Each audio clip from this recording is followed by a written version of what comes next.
आज हम बात करने वाले हैं फ्लैट फीट के बारे में। बच्चों के अंदर एक कंडीशन होती है जिसके अंदर फ्लैट फुट हो जाता है और बड़ों में भी होती है।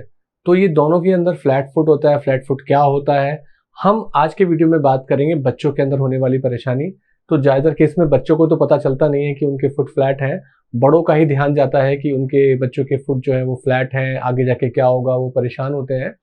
तो कई सारे केसेस ऐसे होते हैं जहाँ पे परेशानी की कोई बात नहीं है, जो इजीली मैनेजेबल है। कुछ केसेस में ध्यान देने की जरूरत है, जानकारी की जरूरत है कि हमें क्या करना चाहिए, किस तरीके से करना चाहिए, डॉक्टर को दिखाना चाहिए या कोई स्पेशल शूज बनवाने चाहिए। तो आज हम सबकी बात करते हैं। सबसे पहले फ्लैट फुट को बेसिक तरीके से समझते हैं। अगर इसको हम फुट माने तो जो अंदर का हिस्सा होता है, ये हिस्सा थोड़ा सा उठा हुआ होता है। बाहर का हिस्सा जब हम पैर रखते हैं तो वो ग्राउंड को टच करता है, पर जो अंदर का हिस्सा होता है फुट का, इस तरफ की तरफ, वो हिस्सा थोड़ा उठा हुआ होता है। तो इसको हम बोलते हैं नॉर्मल फीट। पर अगर ये हिस्सा भी दब जाए तो इसको बोलेंगे हम फ्लैट फीट। तो फ्लैट फीट के अंदर पूरा का पूरा पैर जो है वो जमीन पे आ जाता है, सारा प्रेशर पड़ता है। तो जो स्प्रिंगी, जो हमारी आर्च बनी हुई होती है, जो चलने में दबती है और सीधी होती है, इसका बेनिफिट हमें नहीं मिलता। तो ऐसे फुट के अंदर बाद में पेन रहने के चांसेस होते हैं। तो ये तो हो गई फ्लैट फुट की सिचुएशन। फ्लैट फुट बच्चों में भी होता है, बड़ों में भी होता है। तो अब हम बात करते हैं कि कौन कौन से प्रकार के फ्लैट फुट होते हैं। मोटे तौर पे दो तरीके के फ्लैट फुट होते हैं। एक होते हैं रिजिड फ्लैट फुट और दूसरे होते हैं फ्लेक्सिबल। तो फ्लेक्सिबल वाले का मतलब क्या हुआ कि ये लोग जो होते हैं, ये जो बच्चे होते हैं, इनको जब बोलते हैं पंजे पे खड़े होने के लिए, तो ये जो अंदर की आर्च है ये डेवलप हो जाती है। पहले नहीं थी, नॉर्मल पैर रखने पे नहीं थी, फ्लैट था फुट, पर जब उन्हें पंजे पे वजन रखने के लिए बोलते हैं तो ये आर्च डेवलप हो जाती है। इसको बोलते हैं कि भाई फ्लेक्सिबल फ्लैट फुट है। जब ये पंजे पे खड़े होते हैं तो आर्चेस डेवलप हो रही हैं। वहीं जो रिजिड वैरायटी होती है, उसके अंदर जब पंजे पे भी खड़े होने के लिए बोलते हैं, टिप टो भी बोलते हैं, तब भी उनकी आर्च डेवलप नहीं होती है। एक और टेस्ट भी करते हैं जिससे हम जैक्स मैन्यूवर बोलते हैं, जिसमें जो पैर के अंगूठे को ऐसे उठाते हैं ऊपर की तरफ, और अगर आर्च बन रही है तो ये फ्लेक्सिबल फ्लैट फुट है, अगर आर्च नहीं बन रही है तो ये रिजिड फ्लैट फुट है। कुछ सिचुएशंस ऐसी होती हैं जहां पे फ्लैट फुट होता नहीं है पर ऐसा लगता है कि फ्लैट फुट है। जैसे कि पैर के अंदर पीछे की तरफ एक लिगामेंट होता है जो बॉडी का सबसे स्ट्रॉन्ग लिगामेंट है, जिसे हम टेंडो एक्किलिस बोलते हैं। टेंडो एक्किलिस अगर शॉर्ट है और टाइट है तो उससे फुट जो है थोड़ा सा इस तरीके से पड़ता है। तो आर्च हमारी इस तरफ थी, फुट जब ऐसे पड़ेगा, थोड़ा सा बाहर की तरफ निकल के पड़ेगा, तो वो फ्लैट फुट बन जाएगा। जबकि फ्लैट फुट है नहीं, बिकॉज वो टाइट होने की वजह से टेंडो एक्किलिस जो पीछे की तरफ था उसकी वजह से ऐसा लगता है। आपने देखा होगा चार्ली चैपलिन का जो गेट था, वो ऐसे करके पैर पड़ते थे उसके। तो कुछ लोगों के हिप में बोन ज्यादा रोटेटेड होती है, तो पैर उनका सीधा पड़ने के बजाय ऐसे पड़ता है बाहर की तरफ। पेरेंट्स आते हैं कि देखिए हमारा बच्चा कैसे चल रहा है। तो जब वो इस प्रकार का चार्ली चैपलिन गेट पड़ता है, वहां पर भी फ्लैट फुट की कंडीशन दिखती है, फ्लैट फुट होता नहीं है। तो ये बात समझानी पड़ती है कि इन दोनों सिचुएशन में आपके बच्चे को फ्लैट फुट की परेशानी नहीं है। फिर एक अच्छी खबर यह है कि शुरुआती पैदा होने के बाद किसी भी बच्चे के पैर में आर्च नहीं होती है, फ्लैट फुट होते हैं सारे बच्चे। जैसे जैसे 1 साल के बाद बच्चा चलना शुरू होता है तो 2, 3, 4, 5 साल में धीरे धीरे बच्चों में आर्चेस बननी शुरू हो जाती है। और हम मानते हैं कि लगभग 4 साल से 10 साल की एज में कभी भी बीच में आर्चेस डेवलप हो सकती हैं, उनके चलने पे, उनके एक्टिविटी लेवल के हिसाब से। तो यहाँ तक कोई परेशानी की बात नहीं है। बच्चे के फुट फ्लैट लग रहे हैं, बड़े होके वो ठीक हो जाएंगे। ये मैक्सिमम बच्चों के साथ यही होता है, यही सिचुएशन होती है। तो यहाँ घबराने की कोई बात नहीं है। इवन 10 साल के बाद भी अगर आर्च नहीं बन रही है, पर जब वो पंजे पे खड़े होते हैं, टिप टो खड़े होते हैं, और तब भी आर्च बन जाती है, तब भी घबराने की कोई बात नहीं है। कोई स्पेशल शू नहीं पहनना है, कोई चीज नहीं करनी है, उनके फुट नॉर्मल ही है, थोड़ी आर्चेस डेवलप नहीं हुई है। उसका एक कारण यह भी होता है कि बहुत सारे लोगों के जोड़ बड़े फ्लेक्सिबल होते हैं। कोलेजन की मात्रा ज्यादा होने की वजह से उनके जोड़ बहुत फ्लेक्सिबल होते हैं। अगर उनसे बोला जाएगा कि इस अंगूठे को खींच के यहाँ टच करना है, तो वो इससे टच कर सकते हैं, हम नहीं कर पाएंगे। तो ऐसे लोग होते हैं जिनका शरीर बहुत लचीलापन होता है कोलेजन की मात्रा ज्यादा होने की वजह से। तो उनका हाथ भी ऐसे सीधा करेंगे तो ये हाथ भी और ज्यादा टिल्ट हो जाएगा। तो ये जो फ्लेक्सिबल जॉइंट्स या लिगामेंट्स होते हैं, उनके अंदर फ्लैट फुट लगता है क्योंकि इतनी ज्यादा लचीलापन होने की वजह से, बट फ्लैट फुट नहीं होता है। तो यहां भी कोई घबराने की बात नहीं है। अब जो बात आती है कि फ्लेक्सिबल फ्लैट फुट तो हमने बात कर ली, कोई डरने की बात नहीं है। तो अब हमें क्या करना चाहिए? अब हम रिजिड वाले की बात करते हैं। तो रिजिड में एक तो आनुवंशिक बीमारी होती है, जेनेटिकल बीमारी होती है, जिसमें हम बोलते हैं कंजेनिटल वर्टिकल टेलस। तो इसमें एक बोन होती है पैर के अंदर, वो पैदाइशी थोड़ी टेढ़ी होती है, जिसकी वजह से फ्लैट फुट होता है, तो बहुत रेयर है। दूसरी कॉमन बीमारी जो बच्चों के अंदर देखी जाती है वो होती है टार्सल कोएलिशन। तो फुट के अंदर कई सारी बॉन्स होती हैं, उनमें कुछ बॉन्स हैं जिनको हम कलेक्टिवली टार्सल बॉन बोलते हैं, जैसे टैलस हो गई, कैल्केनियम हो गई, नेविकुलर हो गई, क्यूबॉइड हो गई।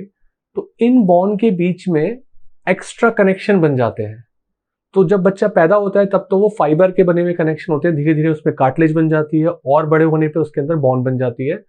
तो ये समझिए कि अगर किसी जोड़ के बीच में पहले फाइबर है तो वो मूवमेंट कम करने देगा जोड़ को, फिर फाइबर के ऊपर कार्टिलेज बन गई है, मूवमेंट और कम हो जाएंगे, और जब वो बॉन बन जाएगी तब तो वो ज्वाइंट बिल्कुल स्टिफ हो जाएगा। तो ये रिजिड फ्लैट फुट वाली कंडीशंस है। इसको एक्सरे अलग अलग फुट के एक्सरे होते हैं, एपी, लैटरल, ओब्लिक, उससे पता लगाया जा सकता है। उसके अलावा सीटी स्कैन से पता लगाया जा सकता है, सीटी स्कैन से काफी अच्छा पता लगाया जा सकता है। इसी के साथ साथ कुछ लोग पूछते हैं कि एमआरआई नहीं कराना चाहिए। एमआरआई की जरूरत पड़ती है अगर हमें शक हो रहा है कि ये जो फ्लैट फुट है ये पेन की वजह से है, इस बच्चे को कोई इन्फेक्शन है फुट में जिसकी वजह से ये पैर ऐसे रख रहा है और फ्लैट फुट हो रहा है, या इस बच्चे को कोई गठिया बाई की बीमारी है, कुछ गठिया बाई की बीमारी बच्चों में भी हो सकती है, उस पेन की वजह से वो फुट को फ्लैट फुट की तरह रख रहा है। तो वो जो चीज है वो जानकारी एमआरआई से मिलती है। अदरवाइज सीटी स्कैन बेस्ट होता है, स्पेशली जो टार्सल बॉन की बीमारी जो हमने टार्सल कोएलिशन बोली थी उसके जजमेंट करने के लिए, और एडवांस स्टेज में एक्सरे में भी आसानी से पता लग जाता है। तो जब हमें पता लग गया कि ये टार्सल कोएलिशन है और ये बीमारी है, तो अब यहाँ पे बात आती है कि कौन कौन सी बॉन के बीच में ये बना हुआ है। जैसे एक बॉन होती है कैल्केनियम और नेविकुलर, इनके बीच में बनता है, तो ये सबसे अच्छी प्रोग्नोसिस होती है, मतलब इसकी अगर हम सर्जरी करते हैं तो सबसे अच्छा आउटकम मिलता है। पर हमेशा हम टार्सल कोएलिशन में सर्जरी नहीं करते हैं, क्योंकि होता क्या है कि शुरुआती स्टेज में बच्चे बहुत अच्छे तरीके से काम करते हैं, भागते दौड़ते हैं, उनको पता भी नहीं चलता कि उनको फ्लैट फुट है। जैसे जैसे वो जो कार्टिलेज के अंदर बॉन बननी शुरू होती है, वो रिजिड होने शुरू होते हैं, तो ये जॉइंट पेनफुल हो जाते हैं।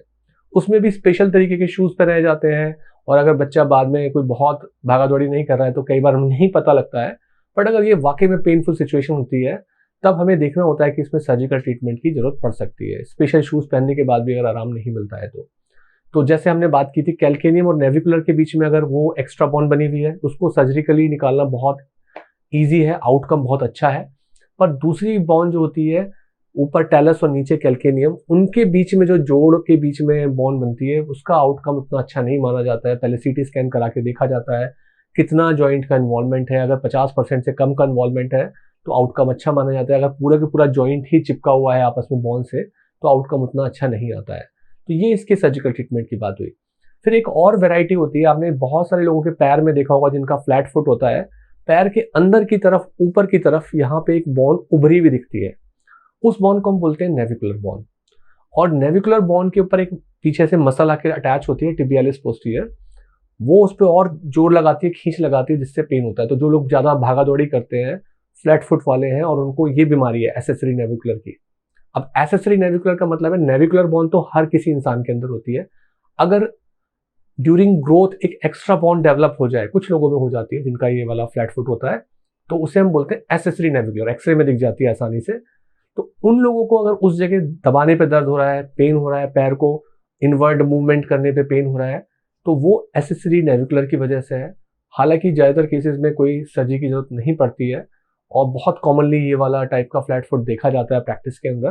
पर अगर ये पेन कर रहा है, परेशानी कर रहा है, शूज चेंज करने से कोई फायदा नहीं हो रहा है, इसको कवर करने से, लूज शू पहनने से कोई आराम नहीं मिल रहा है, तब इसमें एक सर्जिकल प्रोसीजर होता है जहां पे हम इस पर्टिकुलर एक्स्ट्रा बॉन्ड को जो बनी हुई होती है उसको निकाल देते हैं, और जो टिबियालिस पोस्टीरियर का टेंडन था उसको वहां पे अच्छे तरीके से टाई कर देते हैं, जिसको हम बोलते हैं किडनर्स ऑपरेशन। तो ये चीज की जाती है साथ के अंदर। तो ये हमने बात की है अगर एसेसरी नेविकुलर टाइप की कंडीशन हो। तो हमने डिस्कशन किया है अबाउट नॉर्मल फ्लैट फुट के बारे में जिसमें कुछ नहीं करना होता है। हमने बात की टार्सल कोएलिशन के लिए जहां सर्जरी की आवश्यकता पड़ सकती है। एसेसरी नेविकुलर की बात की है जहां कुछ केसेस के अंदर सर्जरी की आवश्यकता पड़ सकती है। अब एक और वैरायटी जो हमने बात की थी कि बहुत से लोगों का पैर चार्ली चैपलिन टाइप पड़ता है, तो उसमें कोई सर्जरी की आवश्यकता नहीं पड़ती है, और एज बढ़ने के साथ साथ बहुत सारे केसेस में वो पैर ठीक भी पड़ने लगते हैं उनके। उसके अलावा जिन लोगों का टेंडो एक्सिस टाइट होता है उनके अंदर भी सर्जरी की जरूरत नहीं पड़ती है ज़्यादातर केसेस में। वहाँ फुट की स्ट्रेचिंग एक्सरसाइज, मतलब फुट को ऊपर उठा उठा के बार बार टेंडन को स्ट्रेच करना होता है। टेंडन यहाँ से फुट पे आके लग रहा है, एड़ी पे पीछे आके लग रहा है, तो बार बार फुट को ऊपर करके स्ट्रेच किया जाता है, तो धीरे धीरे टेंडन एक्सटेंड कर जाता है और फ्लैट फुट पे आराम मिल जाता है। तो बच्चों में जो होने वाली ये फ्लैट फुट की अलग अलग कंडीशंस हैं, बहुत सारी बड़े तक एडल्ट एज तक भी चली जाती हैं। तो जहां हमने मोटे मोटे पॉइंट्स डिस्कस किए हैं, किस प्रकार के कारण के अंदर हमें क्या करना चाहिए, उस प्रकार से हम इसको अप्रोच करते हैं। कई सारी कंडीशन आनुवंशिक बीमारियों के साथ होती है, तो वहां पे हम चेक करते हैं कि कोई हिप जॉइंट तो खराब नहीं है, स्पाइन में तो कोई प्रॉब्लम नहीं है, नी जॉइंट में तो कोई प्रॉब्लम नहीं है, उनको भी साथ में चेक किया जाता है ताकि इसके और कॉज को भी आइडेंटिफाई किया जा सके। सारे फ्लैट फुट एक जैसे नहीं होते हैं, सब में सर्जरी की जरूरत नहीं होती है, बहुत कम केसेस में ही सर्जरी की आवश्यकता पड़ती है। बट अगर हमें जानकारी नहीं होगी, हम लेट करेंगे किसी चीज़ को, तो बाद में आउटकम उतना अच्छा भी नहीं आता है। तो इसलिए सही जानकारी होनी जरूरी है, जो हमने कोशिश की है कि इस वीडियो से आपके पास पहुंचे।